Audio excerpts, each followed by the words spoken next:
City of love, এই গল্পের শহরটা আমাদেরও হতে পারত।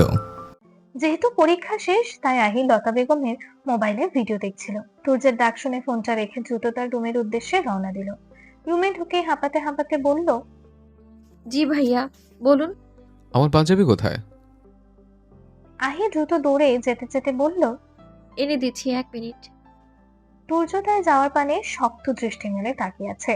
প্রায় 3 মিনিট পর আহি পাঞ্জাবি এনে তুর্যের হাতে দিল। তুর্য এমনিতেই রেগে আছে, আর পাঞ্জাবির হাল দেখে রাগ যেন আরো বেড়ে গেছে।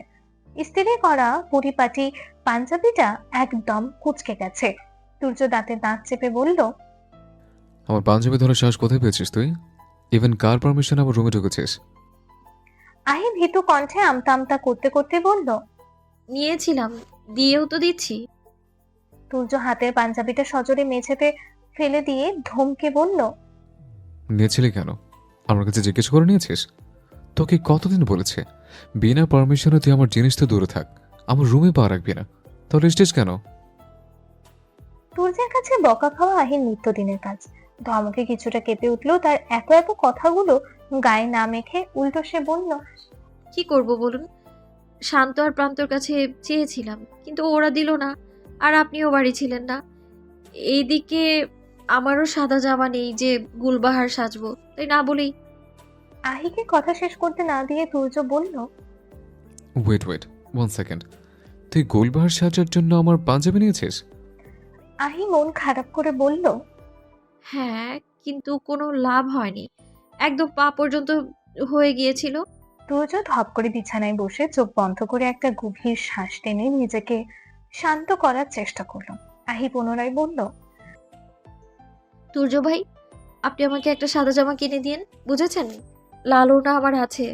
তুর্য চোখ খুলে দাঁতে দাঁত চেপে বলল, কাফনের কাপড় কিনে দেব। আপনি আমার বড় ভাই হন না? বড় ভাইয়েরা তো ছোট বোনদের দিতেই পারে। আপনিও একটা জামা কিনে দেবেন। আহি, মেজাজ খারাপ আছে, চেঁচামি না করে যা এখান থেকে। আহি সত্যি সত্যি রুম থেকে বের হয়ে গেল। তুর্য এটা মোটেও আশা করেনি। সে তো ভেবেছিল না হলেও আরো 5 মিনিট ধরে ছ্যাঁচড়ামি করবে, দেন বের হবে। যে একটা জামা কিনে দিতে পারে না, সে আবার আরেকজনকে ছ্যাঁচড়া বলতে আসছে। ভাব দেখলে বাঁচি না। রুমের বাইরে থেকে ইঁদুরের মতো মাথা বের করে কথাটা বলে একটা মুখ ভেঙচি কেটে দৌড়ে চলে গেল আহি। তুর্য বিছানা থেকে উঠে ধেয়ে আস্তে আস্তে বলল, তোকে তো আমি। ততক্ষণে আহি পগার পার। তুর্য পা থামিয়ে আলমারি থেকে গেল। সেখান থেকে অন্য একটা পাঞ্জাবি পরে নিল। একে যত বকাবকি করুক না কেন, কোনো লাভ নেই। একটা কথা গায়ে লাগায় না, পৃথিবীতে বেহায়া আছে, কিন্তু আহির মতো বেহায়া আছে কিনা সেটা নিয়ে সন্দেহ আছে তার। তার রুমে আসা, বিভিন্ন জিনিস ধরা, এলোমেলো করে রাখা, এসব বিষয় নিয়ে ছোটবেলায় কম মারেনি সে। আর এখন না মারলেও সব সময় ধমকের উপর রাখে। তাতেও মেয়েটা স্বভাব পাল্টায় না, কোনো সময়ে একটু ভালো ব্যবহার করে না। তাহলে এত সাহস কোথা থেকে পায় এই মেয়ে, জানা নেই তার। আহি তার ছোট 3 ভাই বোনদের সারা বাড়ি খুঁজছে, অথচ কোথাও পাচ্ছে না। সে তো প্রমিস করেছে চোর হলেও আর কখনো খেলার মাঝে চলে আসবে না। তাহলে ওরা লুকিয়ে লুকিয়ে কোথায় খেলছে? এসব চিন্তা করতে করতে নিচে নামলো আহি। মা, বড় মা, ছোট মা সবাই কাজ করছে, তাই সে টিভি অন করলো। 15 থেকে 20 মিনিট ধরে এক চ্যানেল তো আরেকবার অন্য চ্যানেলে পাল্টাপাল্টি করে অধৈর্য হয়ে লতা বেগমের পাশে গিয়ে দাঁড়ালো। তিনি ময়দা মাখা শেষ করে সিঙ্কের ভেতর ডলে ডলে হাত পরিষ্কার করছিলেন। আহির মুখ দেখে বুঝেছেন সে ছোট ভাই বোনদের খুঁজছে, কিন্তু মারুফা বেগমের ভয়ে তারা কোথায় সরাসরি জিজ্ঞাসা করছে না।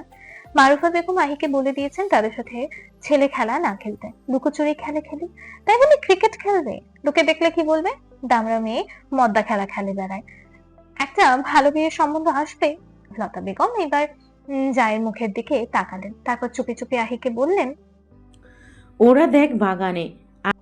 আহি শোনা মাত্র ছোট ভাইয়ের গালে একটা চুমু দিয়ে দাঁত বের করে দৌড়ে বাগানে চলে গেল। মারুফা বেগম বিষয়টা ধরতে পেরে ছোট যাকে বকতে আরম্ভ করলেন। সেটা দেখে পারভিন বেগম বললেন, আরে মেজো, তুই একটু বেশি বেশি করছিস। মেয়েটা কতটুকুই বড়ই বা হয়েছে, এত চেঁচামেচি করিস না তো।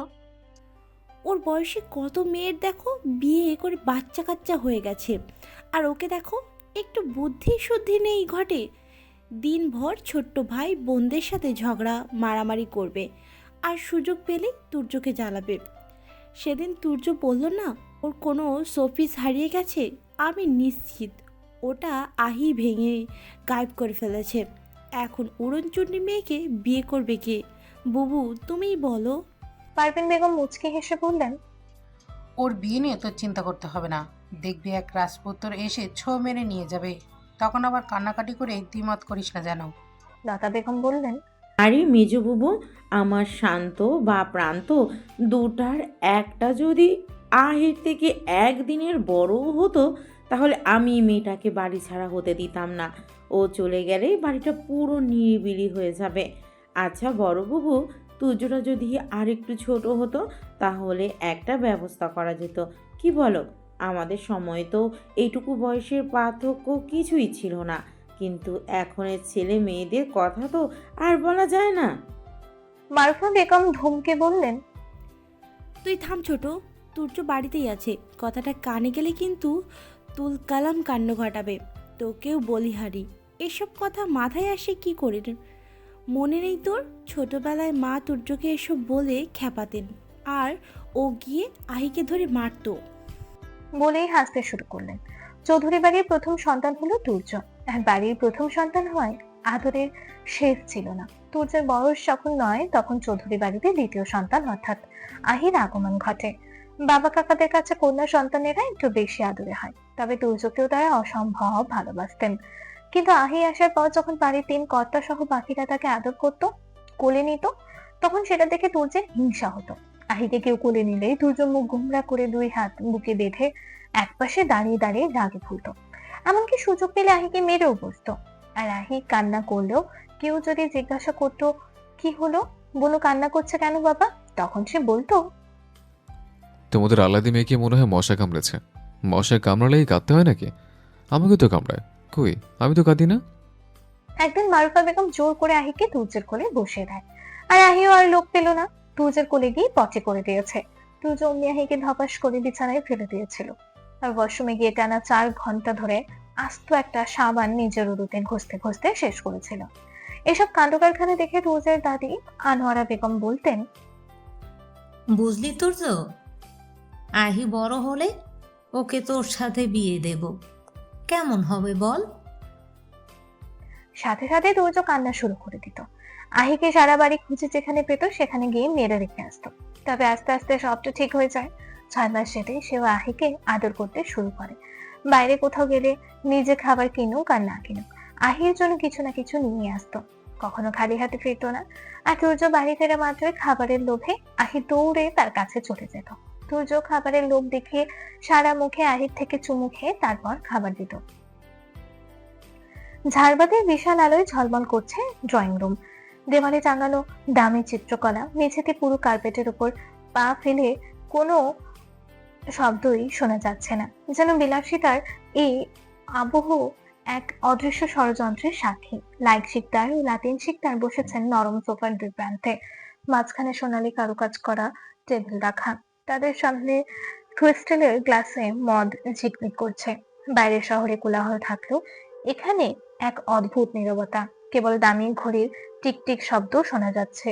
লাতিন শিকদার কণ্ঠ খাদে নামিয়ে বললেন, জনগণের মনে পুনরায় জায়গা করতে হলে কথার জাদু লাগবে ভাইজান। আসিফ চৌধুরী দুর্বলতার টান দেয়, তাহলেই সে ভেঙে পড়বে। কথার জাদুই যথেষ্ট নয়, প্রমাণও গড়ে তুলতে হবে। সন্দেহর ছোট্ট বীজ রোপণ করে দে, জনগণ সেটাকেই বড় করে তুলবে। গ্লাসে মদ ঢালতে ঢালতে বললেন লাইক শিকদার, ভাইজান, জনগণের পাশাপাশি ওর নিজেদের দলের মধ্যেও ভাঙন ধরতে হবে। জি ভাইজান। আলোচনার মধ্য দিয়ে বাতাস যেন ভারী হয়ে উঠেছে। ঘর ভরে উঠলো এক নিঃশব্দ ভারে, যেন প্রকৃতিও তাদের ষড়যন্ত্রের সাক্ষী। তাদের চোখে তখন এক অদ্ভুত দীপ্তি, প্রতিপক্ষকে ঘায়েল করার মাদকতাময় প্রত্যাশা। ষড়যন্ত্র যতই ডাকা থাকুক, বিলাসিতার আড়ালে একদিন তো তা প্রকাশ হবে, এটা বোধ হয় তাদের জানা নেই। প্রতিদিনের মতো আজও তাহি শান্তর প্রান্ত ক্রিকেট খেলছে, তবে বাগানে। অনেক অনুরোধ করে তুর্যের আয়ত্ত থেকে ব্যাট বল এনেছে, তবে প্রমিস করে আসতে হয়েছে তারা আর ছাদে খেলাধুলা করতে পারবে না, বিশেষ করে যে সময় তুর্য বাড়িতে থাকবে। তারাও সে শর্ত মেনে নিয়ে তবে ব্যাট বল হাতে পেয়েছে। আহি দৌড়াতে দৌড়াতে এসে বলল, এই আমিও খেলবো। শান্ত ব্যাটিং করছিল। সে হাত উঁচু করে ইশারায় প্রান্তকে বল করতে নিষেধ করে বলল, না ইপু, তোকে নেব না। মাঝপথে খেলা রেখে চলে যাবি? না না, যাবো না, প্রমিস। পাক্কা প্রমিস? হ্যাঁ হ্যাঁ, পাক্কা। দে দে, বল দে। প্রান্ত। প্রান্ত বল দিতে দিতে বলল, আজ খেলা রেখে চলে গেলে তোমাকে শাস্তি দেওয়া হবে আহিপু। আচ্ছা দিস, এক কাজ কর, আমরা নতুন করে শুরু করি। তারাও আহির কথা অনুযায়ী টস করে খেলা শুরু করেছে। প্রথমেই তাহির ব্যাটিং, তারপর আহি, তারপর প্রান্ত এবং সবার শেষে শান্ত। তাহি ব্যাটিং করছে, শান্ত বল করছে, প্রান্ত আর আহি ফিল্ডিং করছে। 5 থেকে 7টা বল করার পর তাহি আউট হয়ে গেল। এবার আহির পালা। বল করছে প্রান্ত। আহি আউট না হলেও একটা বলও ব্যাটে লাগাতে পারছে না। এভাবে কিছুক্ষণ খেলার পর সেও আউট হয়ে গেল। আইপু, আউট আউট, ব্যাট দাও। না না, হবে না, আমি রেডি ছিলাম না। শান্ত বলল, রেডি ছিলি না মানে কি? ব্যাট দে প্রান্তকে। বললাম না রেডি ছিলাম না। তাহির কাছে বল দে, ও বল করবে। হ্যাঁ, ওর কাছে দিব আর ইচ্ছা মতো পেটাবো। শখ কত? বলে প্রান্ত আহির থেকে ব্যাট কেড়ে নিয়ে চলে গেল। আচ্ছা তাহলে আমিও খেলবো না, খেল তোরা। বলে আহি চলে যাচ্ছিল। শান্ত পথ আটকে বলল, প্রান্ত কি বলেছিল তোকে? মাঝপথে চলে গেলে শাস্তি পেতে হবে। তুই আমাদের 3 জনের থেকে গনে গনে 321 কিল খেয়ে পড়ে যাবি। আর তাই তুই ওকে না মারলে আগামী দিন থেকে তোকেও আর খেলায় নিব না। আচ্ছা মার। তাহি, তুই মারবি আমাকে? শেষ কথাটা কাঁদো কাঁদো হয়ে বলল আহি। তাহি মাথা নিচু করে রেখেছে। সে তো মারতে চায় না। এদিকে না মারলে শান্ত প্রান্ত তাকে আর খেলতে নিবে না। মারতে তো হবেই। আচ্ছা বুঝেছি বুঝেছি, সবাই মারবি। মার মার, অসহায় পেয়েছিস তো, মেরে নে। তবে হিসাব করে মারিস। বাড়ির হেড অফিসে নালিশ যাবে। আজকে ছোট বাবাকেও বলবো আমি। আচ্ছা বলো, আমরাও বলবো। প্রতিদিন তুমি এসে এসে নাটক করবা, তা তো হবে না। কথাটা বলেই প্রান্ত আহির পিঠে কিল আরম্ভ করলো। সাথে শান্তও শুরু করলো। এই সুযোগে তাহি আস্তে করে 2টা কিল মেরে বলল, আহি মার খেয়ে যেন পিঠ সোজা করে দাঁড়াতেই পারছে না। পুরো পিঠ অবশ হয়ে গেছে মনে হচ্ছে। কিল তো নয়, যেন ভাদুরে তাল ফেলেছে পিঠে। আহির চোখ দিয়ে পানি বেরিয়ে গেছে। তবে সেটা মারের ব্যথায় নয়, অভিমানে। সে কান্না করতে করতে দৌড়াতে লাগলো। আজ সব কটাকে মার খাওয়াবে। এত জোরে মারুফা বেগমও তাকে মারবেন না। কিভাবে ওরা এত জোরে মারতে পারলো?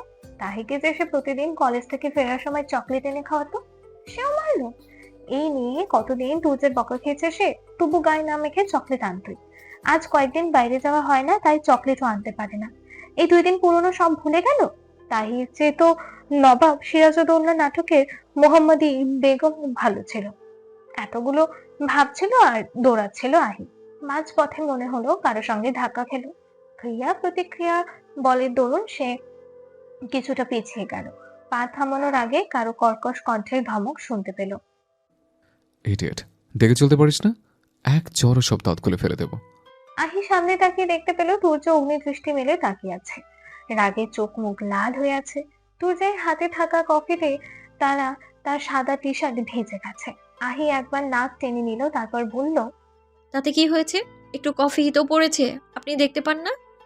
এক চড় খেলে বুঝবি আমি দেখতে পাই কিনা। আজকে যদি গুঁড়ো থেকে বুড়ো অবধি সবকটার নামে নালিশ না করেছি, তাহলে আমার নামও আহিনা। বলে আহি আবারও কান্না করতে করতে দৌড় আরম্ভ করলো। তুর্যের চোখের ইশারায় বাকি 3টাকে ডেকে এনে বলল, কি হয়েছে? ও কাঁদছে কেন?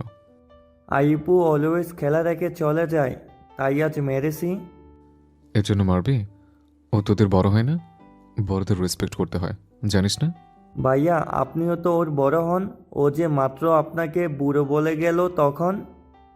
ও বেয়াদব, তুই তোরও বেয়াদব হবি? ড্রয়িং রুমের এক পাশে মাদুর পেতে তার উপর পরিষ্কার ধবধবে সাদা কাপড় মেলে সেখানে সেমাই পিঠা বানানো তোড়জোড় করছেন বাড়ির 3 গিন্নি। লতা বেগম লম্বা লম্বা ছড়া দিয়ে তৈরি করে দিচ্ছেন, আর বাকি 2 জন সেটাকে কেটে কেটে ছোট বানিয়ে রাখছেন। তাদের পাশেই গোমরা মুখে বসে আছে তাহি। সেমাই পিঠা তোর খুব পছন্দের, তবে পিঠার ভিতর চিনি দিলে চলবে না। দুধ ঘন করে জ্বালিয়ে যতটুকু মিষ্টি হবে ততটুকুই যথেষ্ট। বাড়তি মিষ্টি যোগ করলে মুখে দিয়েও দেখবে না। সামনের সপ্তাহে ট্যুরে যাওয়ার দিন, সেই উদ্দেশ্যে মূলত পিঠা বানানো হচ্ছে। সেদিন তাসিন ফোনে কথা বলার সময় পারভিন বেগমকে বারবার বলেছেন, আন্টি আপনার হাতের সিমুই পিঠা কিন্তু পাঠাবেন। যদিও ছেলেটা নিতে চাইবে না, জোর করে দিতে হবে। ভেবেছিলেন ট্যুরে যাওয়ার 2-1 দিন আগে পিঠা বানাবেন, কিন্তু আজ আহি বাড়িতে নেই, এজন্যই বানানো। মেয়েটা থাকলে নিশ্চিত এসে বলতো, দেখি আমাকে একটু দাও, আমিও বানাবো। বানানো তো দূরে থাক, এক গাদা আটা নষ্ট করে এক গাদা মুঠো ভরে নিয়ে চলে যেত। ওর দেখা দেখি তাহিও এসে চাইতো। এইটুকু সময়ের মধ্যে মারুফা বেগমের কত বকাঝকা খেত, তার হিসাব নেই। আম্মু, এরপর থেকে আহি আপু তোমার কাছে আসলে তাড়িয়ে দেবে, বুঝলে? পারভিন বেগমের কাপড়ের আঁচল আঙুলে পেঁচাতে পেঁচাতে বলল তাহি। কেন মা? আবার কেন বলছো? একা একা ধেই ধেই করে নাচতে নাচতে চলে গেল। কত করে বললাম আমাকে নিয়ে চলো, কিন্তু নিল না। আচ্ছা তাই তুই কি ছটা একটু কেক খাওয়ার জন্য তখন থেকে মুখ কালো করে বসে আছিস? শান্ত ভাইয়া, তুমি চুপ করো। আমি কিছু খেতাম নাকি? দরকার হলে দাঁড়িয়ে থাকতাম, শুধু মজাই তো করতাম। আচ্ছা তোর বন্ধুর জন্মদিনেও আইয়পুকে নিবি না ওকে? কিন্তু আমার তো কোনো বন্ধু নেই। বান্ধবী আছে না? তাহি এদিক ওদিক মাথা নাড়ল, যার অর্থ না। নেই শান্ত প্রান্তের দিকে আর চোখে তাকিয়ে বলল, তাহলে এক কাজ করিস, পান্তর একটা পছন্দের বান্ধবী আছে, ওর বার্থডেতে পান্ত তোকে নিয়ে যাবে, নিবি না পান্ত? প্রান্ত রেগে শান্তর দিকে তাকিয়ে খিটখিটে মেজাজে বলল।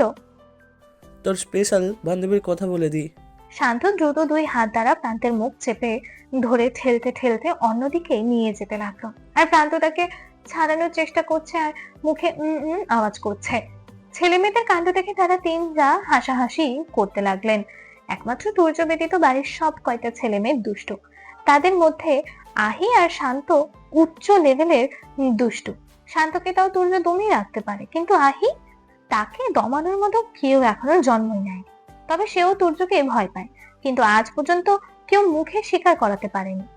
রুমের লাইট অফ করে পায়ের উপর পা মেলে শুয়ে আছে আহি। লম্বা বিনুনি খাট আর বালিশের মধ্যে থাকা ফাঁকা জায়গা গলা পাকিয়ে আছে। হাতে লতা বেগমের মোবাইল, খুব মনোযোগ সহকারে স্ক্রিনের দিকে তাকিয়ে আছে। বাইরে যদি ছোটখাটো ভূমিকম্প হয়েও যায়, সেটা তার বোধগম্য হবে না। এটা নিয়ে মারুফা বেগমের থেকে কম বকাঝকা খায়নি সে। এই মুহূর্তে কেউ ঘরের দরজায় টোকা মারলো। বিরক্ত হলো সে। কে বা কখন থেকে নক করছে সেটা জানা নেই তার। এইমাত্র বোধগম্য হলো। মোবাইলের স্ক্রিনে চোখ রেখেই বলল, কে? আসুন। লোকটা এসে লাইট অন করে বদ্ধ অন্ধকার ঘরকে আলোকিত করলো। অনেকক্ষণ অন্ধকারে থাকার দরুন হঠাৎ চোখে আলো পড়ায় চোখ মুখ কুঁচকে সামনের দিকে তাকালো আহি। সামনে থাকা ব্যক্তিকে দেখে মোবাইলের সাউন্ড বাটনে চেপে সেটার আলো বন্ধ করে দ্রুত উঠে বসলো। আমার রুমে গিয়েছিলে তুই? গম্ভীর কণ্ঠের জেরা শুনে কিছুটা ভরকে গেল সে। এই লোক নিজে থেকে তার রুমে এসেছে, মানে সে বিরাট বড় অন্যায় করেছে নিশ্চিত। কিন্তু কি অন্যায় এই মুহূর্তে মাথায় আসছে না তার। সাথে সাথে উত্তর না দিয়ে একটু দেরি করে বলল, কখন? আমার নিউ ওয়াচ কোথায়? যাক, এইবার তার মনে পড়েছে। এটা তো ছোট একটা অন্যায়। এটার জন্য আবার তুজো ভাই কষ্ট করে তার রুমে আসতে গেল কেন? তাকে ডাকলেই সে চলে যেত। আহি বিছানা থেকে নেমে জুতা পরতে পরতে বলল, সেটা তো আরাফকে বার্থডে গিফট দিয়ে দিয়েছি। অবাকের চরম পর্যায়ে গিয়ে ঠেকলো তুর্য। ভ্রু কুঁচকে অবিশ্বাসের কণ্ঠে বলল, হোয়াট? গিফট দিয়েছিস মানে? আমি একদিনও হাতে দিইনি। তুই দাম জানিস ওটার? কতই বা হবে, 1 থেকে 1.5 লাখই তো। গা ছাড়া ভঙ্গিতে বলল আহি। 1 থেকে 1.5 লাখ তোর টাকা মনে হচ্ছে না? লাস্ট ওয়ার্নিং দিচ্ছে, ইন ফিউচার যদি আমার আর কোনো জিনিসে হাত দিয়েছিস, তোর হাত আমি কেটে রেখে দেবো বেয়াদব। গিফট কি আর টাকা দিয়ে বিচার করতে হয়? গিফট তো গিফটই, ছোট লোক। শেষ কথাটা বিড়বিড় করে বলল আহি। এত গিফট দিতে ইচ্ছে করে তোর বাপের টাকা দিবি, আমার জিনিস হাতে দিচ্ছিস কেন? বড় লোক। যাক বাবা, বিড়বিড় করে বলেও কাজ হলো না। শেয়ালের কান। আহি ক্যাবলার মতো দাঁত বের করে বলল, আমার বাপ বাড়িতে ছিল না, তাই আমার সন্তানের বাপেটা নিয়ে দিয়েছি। আহির কথা শুনে বেকুব বনে গেল তুর্য। শেষে কিনা ওই গাধার সন্তানের বাপ বানিয়ে দিল। ও নিজেই একটা গাধা, আর যেটা জন্ম দিবে সেটাও আর একটা গাধা হবে নিশ্চিত। দুই গাধা একসাথে পালবে কিভাবে সে? চোখ বন্ধ করে নিজেকে শান্ত রাখার বৃথা চেষ্টা করলো দুর্য। বলল, আমি তো সন্তানের বাপ, ইডিয়েট। আল্লাহ, আপনার সন্তান আর আমার সন্তান তো একই ভাইয়া। আমি আপনার সন্তানের ফুপি হব না? আর ভাজতে ভাতিজিরা তো ফুপিদের সন্তানের মতোই। আহি রাজকবি যুক্তি শুনে কিছুক্ষণ থ মেরে চোয়াল শক্ত করে দাঁড়িয়ে থাকলো দুর্য। এসব যুক্তি এই বলদ ছাড়া কারো মাথায় আসতেই পারে না, জীবনেও না। বলদের গোডাউন একটা। বের হ, বেয়াদব। আহি খাটে পা ঝুলিয়ে বসে দুই হাত দ্বারা পিছনে বিছানার ওপর ভর দিয়ে আয়েশ করে বসতে বসতে বলল, তুর্য ভাই, আপনি বোধহয় ভুলে যাচ্ছেন আমি আপনার রুমে না, আপনি আমার রুমে এসেছেন। চাইলে আপনি চলে যেতে পারেন। তুর্য আহির দিকে এগোতে এগোতে বলল, যাব না। কি করবি তুই? আহি বিছানা থেকে উঠতে উঠতে বলল, কি করব, নিজেই বেরিয়ে যাব। বলে দ্রুত তুর্যকে পাশ কাটিয়ে চলে গেল। তুর্য ধীরে ধীরে পা ফেলে বিছানার দিকে এগিয়ে গেল। দুই হাতে মাথা চেপে ধপ করে সেখানে বসে পড়েছে। এই যে সে একটু কড়া কণ্ঠে কয়েকটা কথা বলেছে, ফাজিল মেয়ে নিচে গিয়ে জনে জনে বলে বেড়াবে একটা ঘড়ি নিয়েছিলাম তুর্য ভাই, সে অপরাধে তিনি আমাকে মেরেছেন। এই বিষয়ে তার কোনো সন্দেহ হয়নি, অথচ শেষ কবে আহির গায়ে হাত তুলেছে মনে নেই। ছুঁচো মেরে হাত বন্ধ করে কি লাভ তার? তবে এইভাবে চলতে থাকলে খুব শীঘ্রই মার ওকে খেতে হবে। মার খাওয়া ফরজ হয়ে গেছে বেয়াদবটার। জানালার পাতলা পর্দা ভেদ করে ভোরের আলো ধীরে ধীরে ঢুকে পড়েছে ড্রয়িং রুমে। বাইরের রাস্তায় গাড়ির হর্ন এখনো শুরু হয়নি, কেবল দূরের গাছের ডালে কিছু পাখির ডাক ভেসে আসছে। রান্নাঘরে চায়ের পানি ফোটাচ্ছেন মারুফা বেগম। ফুটন্ত পানির টুপটাপ শব্দ যেন সকালের নীরবতার সঙ্গে মিলেমিশে যাচ্ছে। কাছের জানালা দিয়ে দেখা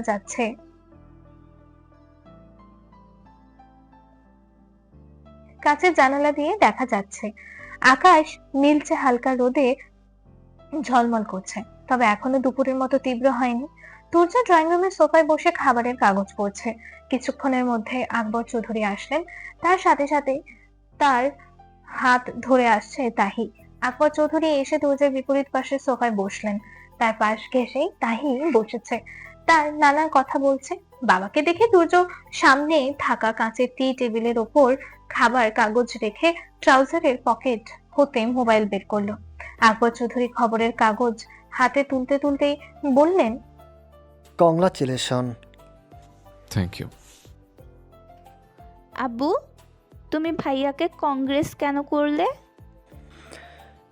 তোমার ভাইয়া ডিপিক্যাল একটা অপারেশন সাকসেসফুল করেছে, সেটা কাল রাতে নিজেও দেখলাম, সেজন্য। বুঝলে? তাহি বাবার পাশ থেকে উঠে ভাইয়ের পাশে গিয়ে খুশিতে গদগদ হয়ে বসে বলল, কংগ্রাচুলেশন ভাইয়া।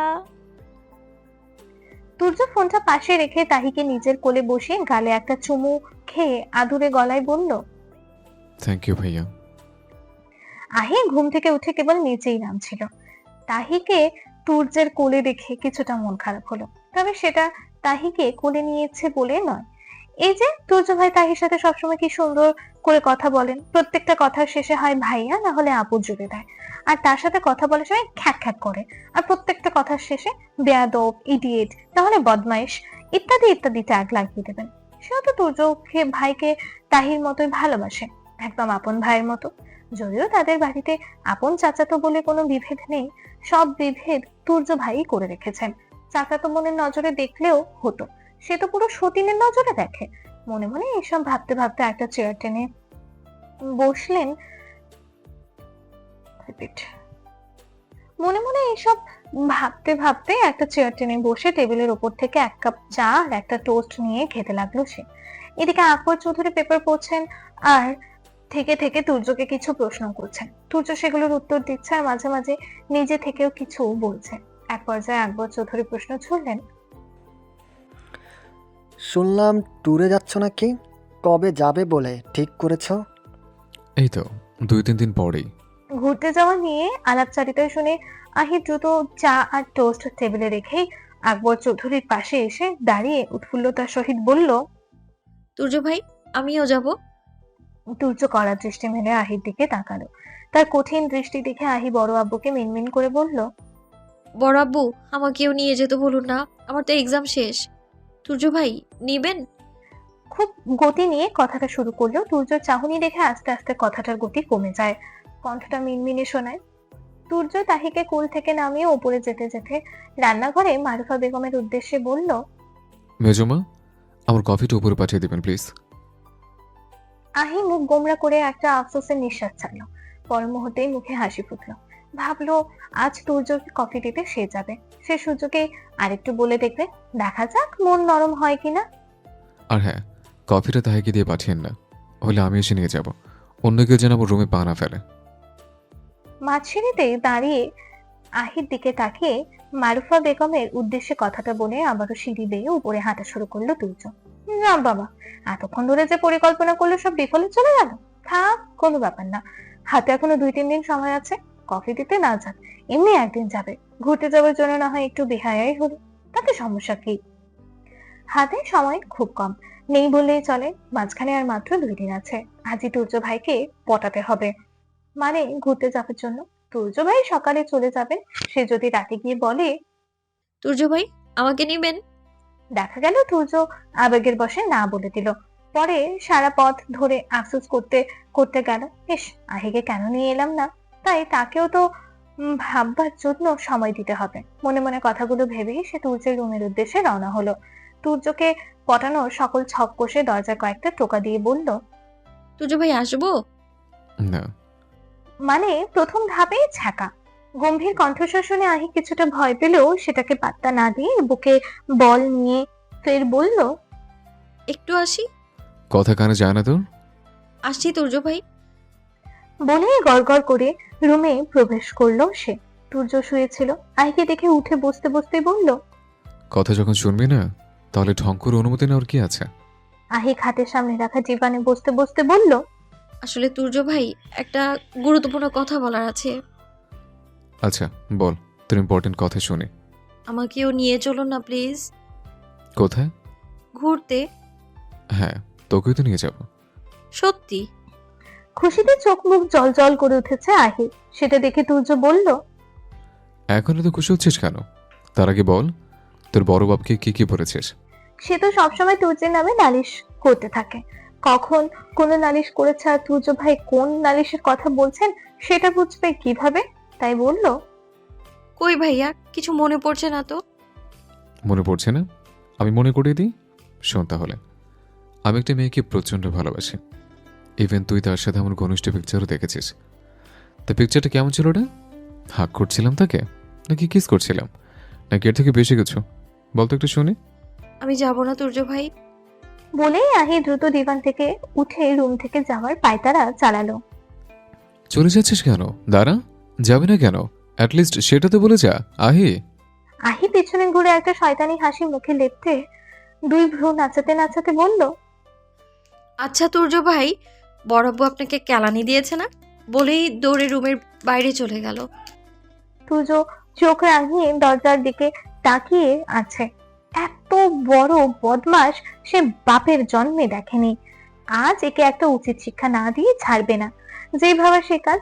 তাড়াতাড়ি পা চালিয়ে রুম থেকে বেরোলো সে। বেরিয়ে দেখলো আহি হেলে দুলে হেঁটে যাচ্ছে। তুর্য পায়ের গতি আরেকটু বৃদ্ধি করে খপ করে আহির বাম হাতের কবজি ধরে ফেললো। আহি তুর্যের উপস্থিতি টের পেয়ে চিৎকার করে বলল, বাবা গো, বাঁচাও বাঁচাও, ছাড়ুন তুর্য ভাই। তুর্য দাঁতে দাঁত পিষে বলতে আরম্ভ করলো, ছাড়বো। আজ তোর বদমাইশের সব শখ মিটিয়ে তবে ছাড়বো। চল আমার সাথে, সবার সামনে সত্যিটা বলবে। আহি তুর্যের হাতের উপরে অংশ নিজের 2 হাত দ্বারা আঁকড়ে ধরে বলল, এমন করবেন না তুর্য ভাই, আমার মান সম্মান এভাবে ধুলোর সাথে মিশিয়ে দেবেন না। মনে আছে একদিন আপনার পানি হয়েছিল, পরে আমি জ্বরপটি না না না মানে জ্বর হয়েছিল, পানিপটি দিয়েছিলাম। এর মানবতাটুকু তো দেখান তুর্য ভাই। আহির হাত আঁকড়ে ধরা অবস্থায় তুর্য তাকে টানতে টানতে নিয়ে যেতে লাগলো আর বলল, সে তো আমিও কতদিন তোকে প্রেশার মেপে দিলাম। তাসিন, নাবিল, আলিয়া আর পিঙ্কি তুর্যের অপেক্ষায় বসে আছে। সবাই শক্ত দৃষ্টি মিলে আলিয়ার পানে তাকিয়ে আছে। কেননা গতকাল গ্রুপে কথা বলার সময় তখন তুর্য কোন রেসপন্স করছিল না দেখে আলিয়া বড় গলা করে বলেছিল, তোরা টেনশন করিস না, তুর্যকে আমি কল করে মিট করার কথা জানাবো। এখন সে বারবার কল করেও তুর্যকে পাচ্ছে না। এটা কি তার দোষ? কল রিসিভ করলে সে অবশ্যই রাজি করাতে পারতো। বন্ধুটার রাগের চেহারা দেখে সে বলল, দেখ ভাই, তুর্য তো কলই রিসিভ করলো না, এখন কিভাবে ওকে আসতে বলবো? পারবি না যখন, তাহলে বড় কথা বলছিলি কেন? তাসিনের কথা শেষ হতেই নাবিল আলিয়ার উদ্দেশ্যে খ্যাক খ্যাক করে বলল। পারস না বাল ছিঁড়তে উঠা যাইস রাত থাকতে। পিঙ্কি নাবিলের পিঠে এক ঘুষি দিয়ে বলল, এই নাপিতের বাচ্চা, থাম তুই। তাসিন নাবিলের পক্ষ নিয়ে বলল, এই মাংকির বাচ্চা, তুই চুপ কর। তোকে বলেছে, তাহলে তোর গায়ে লাগছে কেন? আলিয়া দাঁত কিরমির করতে করতে বলল, পিঙ্কি, তোরে বলছে তোর গায়ে কেন লাগছে? এই আলিয়া ভাট, তুইও চুপ কর। পারস নাই তো বাড়াও, এখন এত গলা করস কেন? নাবিল, বেশি বকবক করবি না, ও তো যাবে বলছে। আলিয়াকে থামিয়ে তাসিন বলল, ওই শালার জন্যে আমরা কেন ঝগড়া করছি ভাই? আসছে, শালা শালা করছে। তুর্যের বোন তোকে দেওয়ার জন্য হাঁ করে আছে। আরে ভাই, আমি তো গালি হিসাবে ইউজ করেছি। এভাবে তারা আরো কিছুক্ষণ ঝগড়া খুনসুটি করতে লাগলো। আহি এক প্রকার তুর্যের হাত ধরে ঝুলে আছে। তুর্য তাকে উঁচু করেই দিব্যি হেঁটে যাচ্ছে। দেখে মনে হচ্ছে যেন একটা পিঁপড়াকে সে উঁচু করে নিয়ে যাচ্ছে। আহি সেভাবে ঝুলে থেকে কাঁদো কাঁদো হয়ে বলল, তুর্য ভাই, শেষবারের মতো মাফ করে দিন প্লিজ। আমি বাড়ির লোকের সামনে মুখ দেখাতে পারবো না। মরে গেলেও আর কোনোদিন আপনার নামে মিথ্যা নালিশ করবো না। আমি সত্যি সত্যি বলছি। খবরদার আহি, আমার কসম দিবি না। আহি আরো কিছুক্ষণ নানান কায়দায় তুর্যের কাছে মাফ চাইলো, ইমোশনাল ব্ল্যাকমেইল করলো, কিন্তু কোনো কাজ হলো না। ইতিমধ্যেই তুর্য তাকে নিয়ে ড্রয়িং রুমের কাছে চলে এসেছে। আর দুটো সিঁড়ি নিচে নামলে ড্রয়িং রুম, সেখানে বাড়ির সবাই উপস্থিত। এত মানুষের মধ্যে তুর্য ভাই তার সম্মানহানি করবে? সে তুর্যের হাত ছেড়ে দিয়ে মেঝেতে পা রাখলো। তুর্য ঘাড় ঘুরিয়ে একবার আহির দিকে তাকিয়ে দেখলো। এতক্ষণ যে মেয়েটা অসহায় মুখ করে নানান কথা বলছিল, সেটা এখন তার মুখ দেখে বোঝারই উপায় নেই। মুহূর্তেই মুখের হাবভাব বদলে ফেলেছে। দেখে মনে হচ্ছে তুর্য তাকে নয়, সেই তুর্যকে সবার সামনে এক্সপোজ করবে। তুর্য কিছুটা অবাক হলো, তবে পাত্তা দিল না। সে আহির হাত ধরে সকলের সামনে এনে শক্ত কণ্ঠে বলল, সত্যিটা বল সবার সামনে। আসিফ চৌধুরী আর আকবর চৌধুরী কথা বলছিলেন। তুর্য আহির এভাবে আগমন দেখে দুই ভাই একসাথে বললেন, আবার কি গন্ডগোল পাকিয়েছিস মা? কি হলো বল। ধমকে উঠে বলল তুর্য। আসলে ওই আসলে আসলে নকলে না করে দ্রুত বল। আজও কি শুরু করলো এই তুর্য ভাই? হুটহাট করে কি আর মিথ্যা কথা বলা যায়? একটা মিথ্যা কথা বানাতে মিনিমাম যে টাইমটুকু দরকার সেটুকু দিচ্ছেন না এই লোক। আরো কিছু মুহূর্ত সময় নিয়ে আহি চোখ বন্ধ করে বলতে শুরু করলো, ওই যে বড় আব্বুকে বলেছিলাম তুর্য ভাই একটা মেয়েকে প্রচন্ড ভালোবাসেন, তিনি তাকে বিয়ে করতেও চান, সেটা তো সত্যই। আরও আজকে কি শুনে সে জানেন বড় আব্বু? ওই মেয়েটা ফোনে কান্না করছিল তুর্য ভাইকে বিয়ে করার জন্য, কিন্তু তুর্য ভাই বলেছেন তিনি বাড়িতে বলতে ভয় পাচ্ছেন, যদি আপনি মেনে না নেন সেজন্য। ভয়ের কি আছে তুর্য ভাই, বলে ফেলুন, বড় আব্বু মেনে নেবেন, তাই না বড়? তো ওই মেয়েটা যে এতগুলো কথা বললো, তুই কিভাবে শুনতে পেলি? ফোনটা বোধহয় স্পিকারে রেখেছিলাম না রে। আহিকে কথা বলতে না দিয়ে শীতল কণ্ঠে বলে উঠলো তুর্য। আহি চোখ বন্ধ রেখে উপর নিচ মাথা নাড়ালো। তুর্য আহির দিকে ধেয়ে আসতে যেতে যেতে বলল, এক চড়ে কান ছিঁড়ে ফেলবো বেয়াদব। আকবর চৌধুরী একটু জোর গলায় বললেন, আহ তুর্য, এ নিয়ে আমি তোমাকে কিছু বলেছি? আর এই কথা তোমাকে কে বলল? আমি বলেছি মনে পড়ছে না? আর তুমিও কি ওর মতো ছেলে মানুষ হয়ে গেলে? বাবার কথায় থেমে গেল তুর্য। তবে আহির হিসাব মিলছে না। তার মানে এতদিন ধরে যে তুর্যের নামে যে মিথ্যা নালিশগুলো করে এসেছে বড় আব্বু, কিছুটাই সিরিয়াসলি নেয়নি। তাহলে যে তাকে বলতো আজ শাস্তি হিসেবে তুর্যকে কানে ধরিয়েছি, সেগুলো সব মিথ্যা। শুধু শুধু এতদিন মিথ্যা নালিশ করে পাপের ভারটা ভারী করেছে সে। এত সব ভাবনার মাঝে পিঠে মারুফা বেগমের খুন্তির বাড়ি গিয়ে হুঁশ ফিরল তার। ওরে মা গো বলে চিৎকার করে তুর্যের পিছনে গেল কানো। আবারও মারুফা বেগমকে খুন্তি হাতে ধেয়ে আসতে দেখে কান্না মিশ্রিত কণ্ঠে বলল, তুর্য ভাই বাঁচান প্লিজ, জীবনে আপনার নামে কিছু বলবো না। উপর থেকে ঠিক এই কথাটাই বলে এসেছিলে। তুর্য, সর সামনে থেকে। ওকে আজ বড় ভাইয়ার পিছনে লাগার স্বাদ মিটিয়ে ছাড়বো। আরেকটা বাড়ি খেলে মরে যাবো তুর্য ভাই, সত্যি বলছি। সরি আমার 14 গোষ্ঠী কসম। আর নালিশ করব না আমি। বড় আব্বু এতদিন তুর্য ভাইয়ার নামে যা যা বলেছি সবটা মিথ্যা, সত্যিটা বলে দিয়েছি জান ভাইয়া, এবার তো বাঁচান। দুই হাতে তুর্যের পিঠের শার্ট খামচে ধরে বলল আহি। কথাগুলো শুনে তুর্য বিরক্ত হলেও মন নরম হলো বোধহয়। সে বলল, মেজমা থাক, মেজমা থাক, ছেড়ে দিন আজকে। ওর পিঠের ছাল তুলে তবে ছাড়বো। এত শয়তানি কোথা থেকে পায়ও আমিও দেখব। তুই সর বাবা। বলে আরেক দফা তেড়ে আসলেন মারুফা বেগম। আর করবে না? কে করবি আর? আহি ঘন ঘন দুই পাশে মাথা নাড়ালো।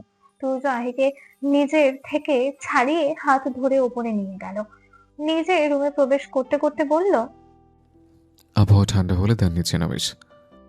একটা কথা বলি তুর্য ভাই, তখন যে আপনি বললেন চড়িয়ে কান ছিঁড়ে ফেলবেন, কান আবার চড়িয়ে ছেঁড়া যায় নাকি? একটা লাগাই, পরে দেখিস ছেড়ে যায় কিনা। আহি আর কথার উত্তর না দিয়ে দৌড়ে রুমে গিয়ে দরজা লাগিয়ে দিল। কোথায় মারের হাত থেকে বাঁচালো তাই কৃতজ্ঞতা প্রকাশ করবে, সেটা না করে এই মেয়ে আসছে কথার ভুল ধরতে। কত বড় বদমাইশ একটা। May I come in? নি চেম্বারে কাঁচের জানালার কাছে দাঁড়িয়ে ব্যস্ত শহরের ব্যস্ততা দেখছিল আর থেকে থেকে কফির মগে ঠোঁট ছোঁয়াচ্ছিল তুর্য। হঠাৎ মেয়েলি সুমধুর কণ্ঠে মনোযোগে বিঘ্ন ঘটে তার। সবার কাছে কণ্ঠটা সুমধুর হলেও তার কাছে সেই মিষ্টি কণ্ঠস্বর মধুতে থাকা মৌমাছির মতো। তাই অনিচ্ছা সত্ত্বেও একই কায়দায় বাইরের দিকে দৃষ্টি রেখে বলল, ইয়েস। যদিও মেয়েটা অনুমতি পাবার আগে দরজা ঠেলে ঢুকে পড়েছে। তার হাতে 2 কাপ কফি একটা তুর্যের দিকে বাড়িয়ে দিয়ে মুচকি হেসে বলল, একটা আপনার।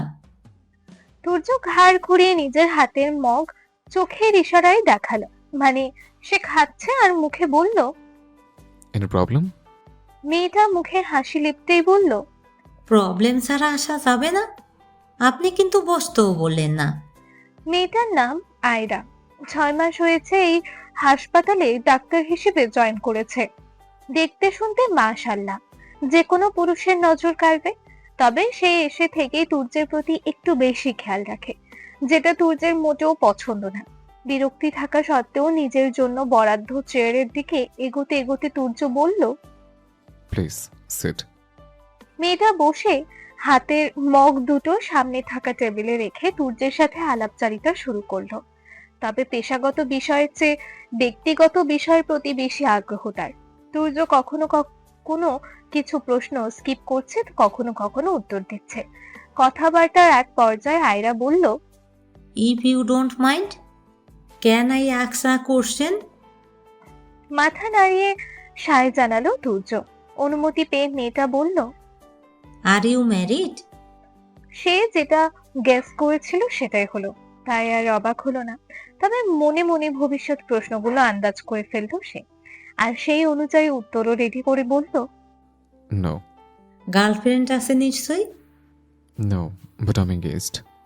মেয়েটা বোধহয় এমন উত্তর আশা করছিল না, যেটা তার মুখ দেখেই বোঝা যাচ্ছে। তবু নিজেকে যথাসম্ভব স্বাভাবিক রাখার চেষ্টা করেই বলল, বিয়েটা কবে সারছেন? সময় হলে। ড্রয়িং রুমের সোফায় ওপর টান টান হয়ে চোখ বন্ধ করে শুয়ে আছে আহি, মাথাটা তাহির কোলের ওপর। শান্ত আর ক্লান্ত তার 2 হাত মাসাজ করছে। তবে এত সব কেন করছে? এর পেছনে নিশ্চয় কোনো কারণ আছে। এই তো মিনিট 20 আগে আহি বসে বসে টিভি দেখছিল। তখন তাহি শান্ত আর প্রান্ত এসে বলল, আইপু, তুমি নাকি ভাইয়ার সাথে যাচ্ছ? আমাদেরও নিয়ে যেতে বলো না। এ তো মেঘনা চাইতে বৃষ্টি। সেও সুযোগের সদ্ব্যবহার করলো। মনে মনে কিছু একটা ভেবেই বলল, আচ্ছা বলবো, তার আগে আমার শরীরটা একটু ম্যাসাজ করে দে তো, কেমন যেন ম্যাচ ম্যাচ করছে। তারাও ঘুরতে যাওয়ার লোভে কাজ করা শুরু করে দিয়েছে। এরপরে যা হয় দেখা যাবে। ভাগ্যিস কাল তুর্যের কাছে কট খাওয়ার সময় বিচ্ছু 3টা বাড়িতে ছিল না, তাহলে কি আর এত আরাম করতে পারতো? তুর্য ভাইয়ের রুম থেকে একটা উঁকি দিয়ে এসে না হয় বলবে, তুর্য ভাই তোদের নিতে রাজি হচ্ছে না রে, সেই দুঃখে আমিও গেলুম না। শান্তরা বিরক্ত হলেও কিচ্ছুটি বলছে না। তাদের একটি কথা, তুর্য ভাইয়ের সাথে ঘুরতে না যাওয়ার কারণ হতে পারে সেই ভয়। এভাবে আরো কিছুক্ষণ পার হলো। তুর্যকে বাড়ি ফিরতে দেখে শান্ত ফিসফিসিয়েই বলল, আইয়াপু, তুর্য ভাই এসেছেন, কথাটা বল। তুর্য ড্রয়িং রুমের কাহিনী দেখে কিছুটা অবাক হলো, কিন্তু কিচ্ছু বলল না। ভ্রু কুচকে একবার করে সব কথার দিকে চোখ বোলালো। ফোনে কথা বলছিল বলে কিছু বলল না বোধহয়। আহি তড়িঘড়ি করে বলে উঠল, কোথায় কোথায়? প্রান্ত বলল, ওই তো উপরে চলে যাচ্ছেন, দ্রুত বল। আহি যেন হাঁপ ছেড়ে বাঁচলো। একটা স্বস্তির নিঃশ্বাস ফেলেই বলল, রুমে গিয়ে পার্সোনালি বলবো। তোরা যা করছিলি আবার শুরু কর। বলেই আবারও শুয়ে পড়লো সে। মারুফা বেগম 10 মিনিট আগেই আহিকে পড়তে বসিয়ে নিজ রুমে গিয়েছিলেন। মেয়েটা পড়েছে কিনা সেটা পরখ করে দেখতে। আবার তার রুমে গিয়ে দেখলেন সেই রুমে নেই। পরপর পারভিন বেগম লতা বেগমের রুমে খুঁজে এসে না পেয়ে ড্রয়িং রুমে আসলেন। এসেই মেয়েকে এইভাবে হাত পা ছড়িয়ে শুয়ে থাকতে দেখে বললেন, এই তোকে আমি পড়তে রেখে এসেছিলাম। আহি মায়ের দিকে তাকিয়ে বলল, আরে আম্মু, কোচিংয়ে ভর্তি হই, তারপর থেকে পড়বো। এখন থেকে পড়লে যে পড়াটা একটু এগিয়ে থাকবে, যা বই নিয়ে বস। শান্ত প্রান্তদের দিকে তাকিয়ে তিনি আবারও বললেন, আর তোরা এভাবে ওর সেবা করছিস, ঘটনা কি? ঘটনা কিছু না আম্মু, আর আমি পড়া বুঝি না, কিভাবে পড়বো বলো? তড়িঘড়ি করে কথাটা বলল আহি। কেননা একবার যদি মারুফা বেগম বলে ফেলেন ওকে নেয় কে তার ঠিক নেই, আর ও তোদের নেবে, তাহলে আজকে আর তার রক্ষে থাকবে না। শান্ত প্রান্ত মেরে তার মেরুদণ্ড দেখিয়ে তবেই ক্ষান্ত হবে। তাহলে কি পরীক্ষা দিয়েছিস? আরে আম্মু, রিপ্রোডাকশন বুঝছি না, এটা আমাদের সিলেবাসে ছিল না। তুর্য এসেছে, যা বই নিয়ে ওর কাছে যা, বুঝিয়ে দেবে। ছি, শেষে কিনা এইসব বুঝতে সে তুর্যের কাছে যাবে? মরে গেলেও না। আর এটা তো ডাহা মিথ্যা কথা। সে তো বই খুলেও দেখেনি, মায়ের কাছ থেকে বাঁচতে কথাটা বলেছিল। আম্মু দেখো না, তুর্য ভাই আমাকে খালি বকাবকি করে, এখন গেলে আবার বকবে। চল, আমি বলে দিচ্ছি, তুই গিয়ে কোনো দুষ্টামি করবি না, বলে দিলাম। আহি নাকে কান্না করতে করতে বলল, আম্মু। মারুফা বেগমের চোখের দিকে তাকিয়ে আর কথা বাড়াতে পারলো না, চুপ করে গেল। এখন তার একটাই গান গাইতে মন চাইছে, আমি ফাইসা গেছি মাইন্ড কার্সি পাই। মায়ের সাথে না পেরে গাজী আজমল স্যারের প্রাণী বিজ্ঞান বই হাতে তুর্যের রুমের সামনে গিয়ে দাঁড়ালো। মারুফা বেগম দরজার বাইরে থেকেই বললেন, তুর্য। তৎক্ষণাৎ উত্তর ভেসে এলো, জি মেজমা, ভিতরে আসুন। এই ডাকটা যদি মারুফা বেগম না দিয়ে আহি দিত, তাহলে প্রথম ডাকে জীবনেও সাড়া দিত না তুর্য। কয়েকবার ডাকার পর তবে সাড়া দিত, তাও খিটখিটে মেজাজে বলতো, কি সমস্যা? কখনো কখনো তো মুখের উপর নাও বলে দেয়। তুর্য মাত্র শাওয়ার নিয়ে বেরিয়েছে, ড্রেসিং টেবিলের সামনে দাঁড়িয়ে মাথায় তোয়ালে চালাচ্ছে। মারুফা বেগম আহিকে নিয়ে ভেতরে গিয়ে বললেন, দেখ তো, আহি কোনো পড়া বোঝে না, একটু বুঝিয়ে দে তো বাবা। তুর্য আয়নার ভিতরে দিয়ে আহির দিকে তাকিয়ে বলল, কি বলছিস না? আহি একটু ভেবে বলল, হাইড্রা। মারুফা বেগম আহির দিকে তাকিয়ে চোখ রাঙিয়ে বললেন, মারবো এক থাবা। নিচে যে বলে এলি কি প্রোডাকশন যেন বুঝিস না। আম্মু যাও তো, আমি বুঝে নিব। শোন তুর্য, বেশি দুষ্টামি করলে দিবি 2 ঘা লাগিয়ে, মাংস তোর, হাড্ডি আমার। মারুফা বেগম তুর্যের দিকে তাকিয়ে কথাটা বলে বেরিয়ে গেলেন। তিনি যেতেই তুর্য হাতের তোয়ালেটা আহির দিকে ছুঁড়ে মেরে বলল, যা টাওয়ালটা মেলে দিয়ে আয়। আহি মুখ থেকে তোয়ালে সরাতে সরাতে বলল, তুর্য ভাই, আমি পড়তে এসেছি, আপনার চাকরগিরি করতে আসিনি। তোর মা কি বলে গিয়েছেন মনে নেই? হাড্ডি তার, মাংস আমার। বেশি কথা বলে সব মাংস কেটে রেখে হাড্ডি প্যাকিং করে দিয়ে আসবো। আপনার কাজ আমি কেন করব? মাস গেলে বেতন দেন আমায়, একটা কানের দুল চাইলেও তো কিনে দেন না। তোকে আমি কেন পড়াবো? তুই মাস গেলে বেতন দিস আমাকে? আমি ইনকাম করি নাকি? আমি তোকে জুয়েলারি কিনে দিতে ইনকাম করি। আহি আর কথা না বলে মুখ ভেঙচি কেটে তোয়ালেটা ব্যালকনিতে মেলে টেবিলে এসে বসলো। যত যাই বলুক না কেন, এই কিপটা লোক জীবনেও কিছু কিনে দেবেন না। শুধু শুধু চেয়ে চেয়ে অপমানিত হতে হয় বারবার। তুর্য আর একটা চেয়ার টেনে বসতে বসতেই বলল, একদম ভুলভাল পরে বের করবি না। মেজমাকে যেটা বলে এসছিস সেটাই বের করবি। এটা কি বললেন তুর্য ভাই? আহির হাত পা ঠান্ডা হয়ে আসছে। কিভাবে সে তুর্যের সামনে ওই পড়া বের করবে? যতই হোক বড় ভাই তো। সে একবার অসহায় দৃষ্টি মেলে তুর্যের দিকে তাকালো। তুর্য সদ্য গোসল করে আসা তরুণ, টি শার্টের বুকের কাছের কিছু অংশ ভিজে আছে। ঘাড় বেয়ে পানি পড়ছে দেখে আহি নিজের ওড়নার এক প্রান্ত হাতে নিয়ে চেয়ার থেকে উঠে তার আরো একটু নিকটে গিয়ে ঘাড় বেয়ে গড়িয়ে পড়া পানি মুছতে মুছতে বলল, আপনার গায়ের পানিতে আমার বই ভিজে যাবে তো? তুর্য তৎক্ষণাৎ আহিকে জোরে ধাক্কা মেরে সরিয়ে ধমকে বলল। দূরে সরাহি। ঘটনার আকস্মিকতায় তুর্য চেয়ার সহ কিছুটা হেলে পড়েছে, আর আহি ছিটকে অপর চেয়ারে গিয়ে পড়েছে। এজন্য মানুষের উপকার করতে নেই। ভালো বলে পানি মুছে দিচ্ছিল, কি জোরেই না ধাক্কাটা দিল। যদি ফ্লোরে পড়ে যেত সে, নির্ঘাত মাথাটা ফেটে যেত। ভালোই হতো, সুস্থ হয়ে তুর্যের নামে অ্যাটেম্পট টু মার্ডারের একটা মামলা ঠুকে দিত, তখন বসতো থালা। সমস্ত ঘর অন্ধকার করে রকিং চেয়ারে বসে একবার সামনে তো আর একবার পিছনে ঝুলছেন লাইক শিকদার। চেহারায় বিষণ্ণতার ছাপ। হয়তো অতীত নিয়ে ভাবছেন। আজকে দিনেই তিনি তার জীবনের মূল্যবান সবকিছু হারিয়েছিলেন। সবকিছু। লাইক শিকদার যখন অতীত নিয়ে ব্যস্ত, তখনই দরজা ঠেলে ভেতরে প্রবেশ করলেন এক নারী। তিনি ভালো করেই জানেন নারীটি কে, তাই আর চোখ খুললেন না। মহিলাটি নরম কণ্ঠে বললেন, মা তোমার সাথে কথা বলতে চান। আচ্ছা বলবো। এবার আর নরম কণ্ঠে নয়, কণ্ঠে তেজ আর অধিকার নিয়ে মহিলাটি বললেন, আচ্ছা বলবো। গত 15 দিন ধরে একই কথা বলে যাচ্ছ। একবারও গিয়েছো বৃদ্ধা মহিলাটির কাছে? মানুষের হায়াত মৌতের কথা কিছু বলা যায়? গর্জে উঠলেন লাইক শিকদার। গত 27 বছর ধরে তিনিও একই কথা বলে যাচ্ছেন। এক কথা বারবার শুনতে ভালো লাগে না আমার। শাহানা, যেটা কোনো দিন সম্ভবই না, সে কথা বলার জন্য তিনি ডাকেন কেন আমাকে? কেন সম্ভব নয়? আর সম্ভবই যখন নয়, তাহলে গোটা করে আজকের দিনে কেন এত শোক পালন করো? কেন নিজেকে ঘরবন্দ করে রাখো? পরিকল্পনা তো কম করো না, 2 ভাই মিলে তাহলে সফল কেন হতে পারো না? নাকি তোমার কূটনৈতিক চালগুলো সফল হোক তুমি নিজেই চাও না? স্বামীর মতোই তেজে কণ্ঠে বলতে শুরু করলেন শাহানা শিকদার। তার প্রতিটা কথা যতটা না বদ্ধ করে দেয়ালে দেয়ালে বাড়ি খাচ্ছে, তার থেকে অধিক বাড়ি খাচ্ছে লাইক শিকদারের হৃদয়ে। দয়া করে আমাকে একা থাকতে দাও শাহানা। সারা জীবন একাই থাকো, মৃত্যুর আগ পর্যন্ত এই কামনা করি। লাইক শিকদার মুখে এক তাচ্ছিল্যের হাসি ফুটিয়ে বললেন, এটাই আমার সঙ্গী, তোমার কামনা না করলেও চলতো। সামনে বই আর খাতা রাখা। তুর্য কখনো বইয়ে দেখাচ্ছে, তো কখনো খাতায় ডায়াগ্রাম করে করে আবারও চিত্র এঁকেও বোঝাচ্ছে। Topic human reproduction.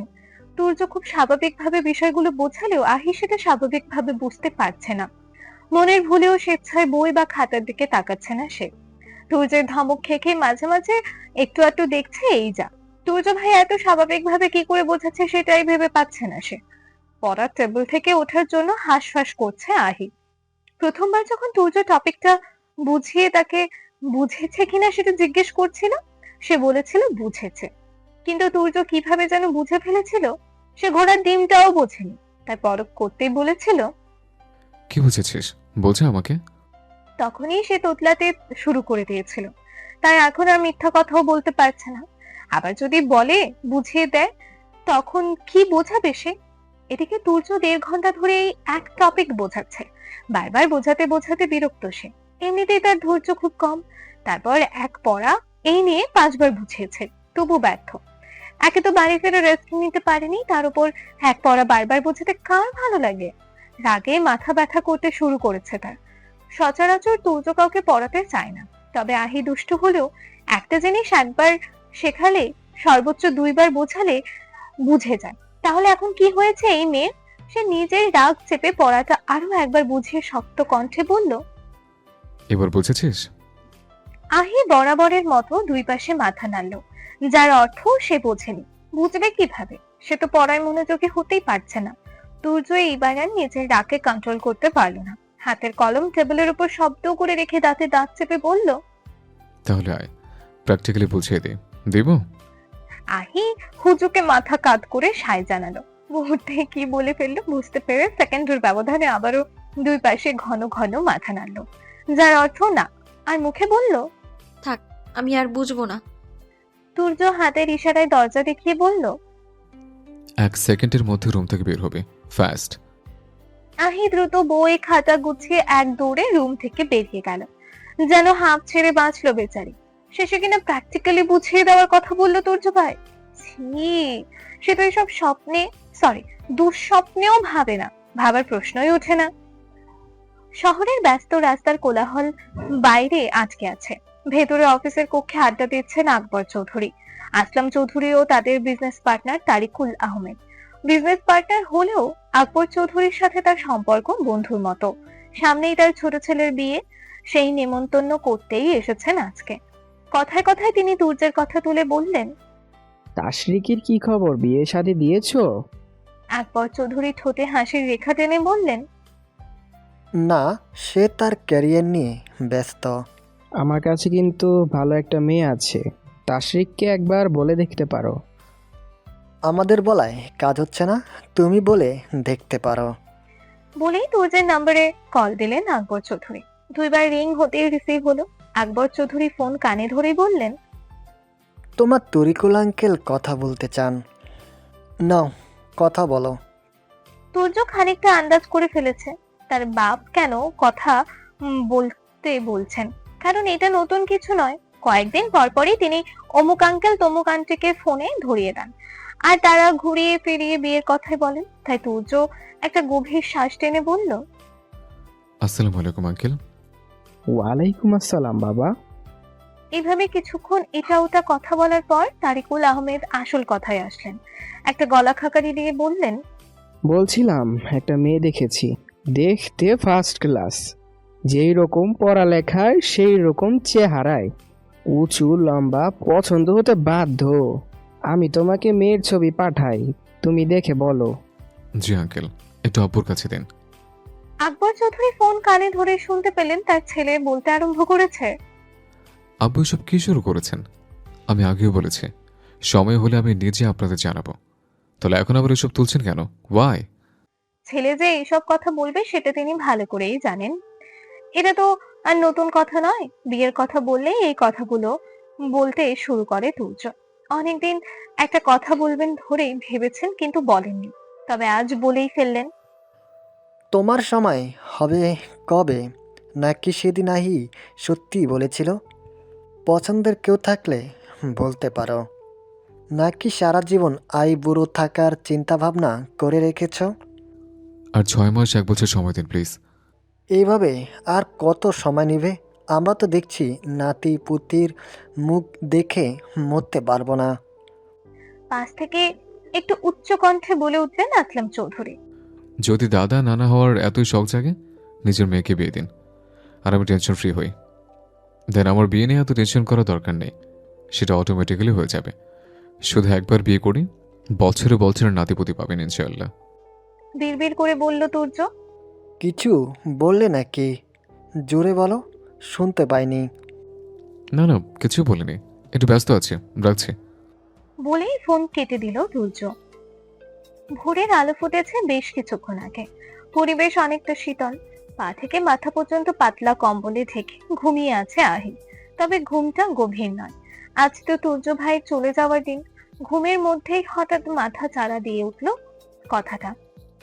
কানটা একটু খাড়া করতে ড্রয়িং রুমের হাউকাও শুনতে পেল।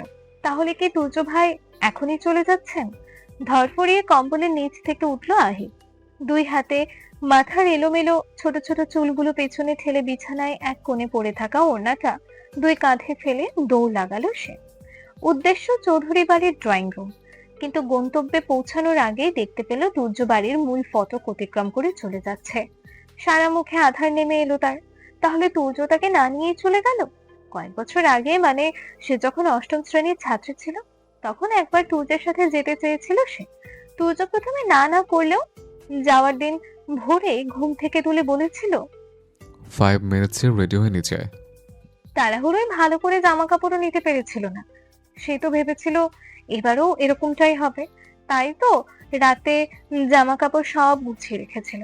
কারণ এক ভুল সে আর দ্বিতীয়বার করতে চায় না।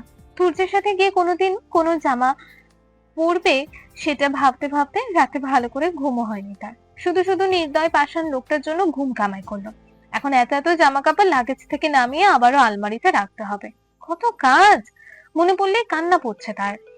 তাছাড়া এই খবর যদি একবার শান্ত প্রান্তের কানে যায় তাহলে তো লজ্জার আর শেষ থাকবে না। আরো কিছুক্ষণ নানান ভাবনা চিন্তা করে রুমে গেল সে। সাথে সাথে তাহির আগমন। আপু, ভাইয়া তো চলে গেল, আর তুমি মাত্র ঘুম থেকে উঠলে, বিদায়ও তো দিতে পারলে না। কেন রে, তোর ভাই কি রাজকার্য সাধন করতে যাচ্ছে, তাকে বিদায় দিতে হবে? তোমাকে নেয়নি বলে মন খারাপ লাগছে, তাই না আপু? তাহির হাতে থাকা কিটক্যাট ডার্ক বর্ণেও দেখে আহি বলল, ওটা কোথায় পেয়েছিস? ভাইয়া দিয়েছে, শান্ত ভাইয়া প্রান্ত ভাইয়াকেও দিয়েছে। তুমি তো ছিলে না, তাই পাওনি। সমস্যা নেই, আমার থেকে তোমাকে দিব। আহি কপট রাগ দেখিয়ে বলল, খাবো না আমি, তোদের দিয়েছেন তোরা খা, আমি এখন ফ্রেশ হব। আরে একটু খেও। মোটেও না। বলে ওয়াশরুমে চলে গেল আহি। কিছুক্ষণ পর ফ্রেশ হয়ে বেরিয়ে দেখলো তাহি চলে গিয়েছে। সে চুল আঁচড়ানোর জন্য ড্রেসিং টেবিলের সামনে গেল। চিরুনি তুলতেই চোখ গেল একটা চকলেটের প্যাকেটে। নির্ঘাত তাহিটা রেখে গিয়েছে, তাই বলে গোটা একটা। সে তো কখনোই খাবে না। সূর্য ভাই কিভাবে পারলেন তাকে না দিয়ে বাকিদের দিতে? তিনি তো জানেনই এই চকলেটটা তার কত প্রিয়। থাক, খাবে না সে। আজ বড় আব্বু আসলে তাকে বলবে বাড়িতে বড় করে একটা পিকনিকের ব্যবস্থা করতে। সেখানে সূর্যের যত প্রকারের পছন্দের খাবার আছে তাই রান্না করতে বলবে। তারপর ভিডিও কলে তাকে দেখাবে আর খাবে। একটু পর কিছু একটা ভেবে বাঁকা হাসি দিল আহি। তারপর বিড়বিড় করে আওড়ালো, আমাকে না নিয়ে, তাই না? আপনার ঘুরতে যাওয়ার আনন্দ যদি নষ্ট না করেছি তাহলে আমার নামও আহি না। শহর যেন এখনো ঘুম ঘুম ভাব নিয়ে পড়ে আছে। চারপাশে কোলাহল কম, দোকানপাট অনেকটা বন্ধ। রাস্তায় এখনো ভিড় জমেনি, লোকজন খুব কম। শুধু পাখিদের ডাক শোনা যাচ্ছে। রোদটা ততক্ষণে শহরের উপর ছড়িয়ে পড়েছে। রাস্তার দুই পাশের ভবনগুলো ঝলমল করছে সেই আলোয়। গাছের পাতায় পাতায় আলো খেলা করছে, আর হালকা ধুলো উড়ে এসে রোদে ঝিকমিক করছে। বিএমডব্লিউটা মসৃণ রাস্তা বেয়ে ধীরে ধীরে এগোচ্ছে, যার ভিতরে হালকা ভলিউমে গান চলছে। পিঙ্কি আর আলিয়া জানালার কাঁচ নামিয়ে সকালের বাতাসে হাত ছুঁয়ে দিচ্ছে। তাসিন আর নাবিল নানান বিষয় নিয়ে ঝগড়া খুনসুটি করছে। থেকে থেকে তাদের সাথে আলিয়া পিঙ্কিও জয়েন করছে। গাড়িতে ড্রাইভ করছে সূর্য। তার পাশে ড্রাইভিং সিটে বসে আছে তাসিন, আর পেছনের তিনটায় বসে আছে পিঙ্কি, নাবিল আর আলিয়া। নাবিলকে মাঝে বসে দুই পাশে তারা দুইজন বসেছে। তাসিন বলছে, যখনই নাবিল গালি দিবে দুজন দুই পাশ থেকে গুতা দিবি। তারাও তাসিনের কথা অক্ষরে অক্ষরে পালন করেছে, তাই বেচারা যত কম কথা বলে পারছে। বাকিরা নানান কথাবার্তা বললেও সূর্য চুপচাপ ড্রাইভ করছে দেখে তাসিন একটা কাশি দিয়ে গলা পরিষ্কার করে বলল, ভাই তুই যে একা আসলি, তোর পিচ্চি ভাই বোনেরা আসতে চেয়েছিল না? না। গাড়ির স্টিয়ারিং ঘোরাতে ঘোরাতে সংক্ষেপে জবাব দিল সূর্য। তোর কাজিন বোন আছে না আহি, সেও আসতে চাইলো না? শেষ কথাটা অনেকটা অবাক হয়ে বলল তাসিন, কেননা কয়েক বছর আগে একবার সূর্য আহিকে তাদের সাথে ট্যুরে নিয়ে গিয়েছিল। আহি কান্নাকাটি করে একাকার করে ফেলেছিল। সে সূর্যের সাথে ছাড়া ঘুমাবে না। সূর্য এক প্রকার বাধ্য হয়ে তাকে নিজের জন্য নেওয়া কটেজের একটা রুমে নিয়ে এসেছিল। পরে সারা রাত তাকে মেঝেতে কাটাতে হয়েছিল। কোন রকম রাতটা কাটিয়ে পরদিন ভোরে বাড়িতে ফিরে এসেছিল। তাসিনের কথা শুনে সূর্য ড্রাইভিং করা অবস্থায় একবার শক্ত দৃষ্টি মেলে তার দিকে তাকিয়ে বলল, ওকে এনে কি তোর কোলে বসাতাম? আমার কোলে কেন বসাবি? বোন তোর, তোর কোলেই না হয় বসতো। ভোলা ভালা মুখ করে বলল তাসিন। এবার আর সূর্য তার দিকে তাকালো না, ড্রাইভিং করা অবস্থায় চোয়াল শক্ত করলো। সেটা দেখে তাসিন আবারও বলল, না মানে আগে একবার এনেছিল তো, যে কাণ্ডটা নাই করেছিল। তার একমাত্র কাজ কিভাবে কোন কথা বলে সূর্যকে রাগানো যায়, আর সূর্য রেগে যায়, তবে কিছু বলে না, চুপচাপ থেকে নিজের রাগকে কন্ট্রোল করার চেষ্টা করে। তাসিনের কথা হলো, সূর্য তো এমনিতেই কোনো কারণ ছাড়া গম্ভীর হয়ে বসে থাকে, তার চেয়ে বরং সে একটু রাগিয়ে দিলেও তাও একটা কারণ থাকবে। বাকিরা সূর্যের রিয়াকশন দেখে ঠোঁট টিপে টিপে হাসি আটকানোর চেষ্টা চালাচ্ছে। তাসিন নিজের হাসি আটকে রেখে আবারও বলল, সূর্য বলেছিলাম যে। তাসিনের কথার মাঝেই তুর্য গাড়িতে ব্রেক কষে দাঁতে দাঁত চেপে বলল, আর একটা বলবি, জাস্ট একটা, এখানে রেখে চলে যাব, গড প্রমিস। তুর্যের ঠান্ডা কথার হুমকিতে দমে গেল তাসিন, কারণ তুর্যের রাগ সম্পর্কে তার যথেষ্ট ধারণা আছে। শুধু ধারণা বলা ভুল হবে, অভিজ্ঞতা আছে। একবার তো রাতের অন্ধকারে এক ভুতুরে রাস্তায় তাকে ফেলে চলে গিয়েছিল। কি সাংঘাতিক অভিজ্ঞতা হয়েছিল সেদিন তার। এই শালার ঘরে বউ একদিনও টিকবে না। তাসিন শিওর, শিওর না, ওভার শিওর। আর কোনো ভাবে যদি টিকেও যায়, জীবনেও বাপ হতে পারবে না। সারাদিন বউয়ের উপর মেজাজ দেখাবে, আর রাতে বউ কাছে ঘেঁষতে দেবে, লাথি মেরে ভবিষ্যৎ অন্ধকার করে দেবে শালার। টেবিলের মাঝখানে ধোয়া ওঠা ভাত, গরম ডাল, 2 প্রকারের ভাজি, দেশি মুরগির ঝোল আর কাঁচা সালাদের প্লেটগুলো রঙিন হয়ে উঠেছে টিউবলাইটের সাদা আলোয়। চৌধুরী বাড়ির সবাই খাবার টেবিলে খাচ্ছেন আর গল্প করছেন। এবারে 3 কর্তার দুনিয়ার সকল কথা যেন খাবার টেবিলে বসলেই মনে পড়ে। সারাদিনের সকল কাহিনী এখানে বসেই করেন। তবে তুর্য মোটেও বাবা চাচাদের মতো নয়। তার মতে খাবার টেবিলে বসে এত কথা কিসের? আজ তুর্য নেই, তাই কোনো সমস্যা নেই। যদিও এটা নিয়েও সে কখনো কিছু বলেনি, তবে মুখের এক্সপ্রেশন দেখে বোঝা যায় সে বিরক্ত। কালো একটা সম্বন্ধ এলো, তোমার ছেলেকে একটু বুঝিয়ে বলো। এই যে শুনছো মাই প্রিয় শ্রোতা বন্ধুরা, তোমরা শুনছো সিটি অফ লাভ প্রেরিত প্রেমে সিক্ত গল্প। আর আমাদের সাথে পথ চলতে do like, comments and share. আর সাবস্ক্রাইব করতে কিন্তু একদম ভুলবে না। টাটা।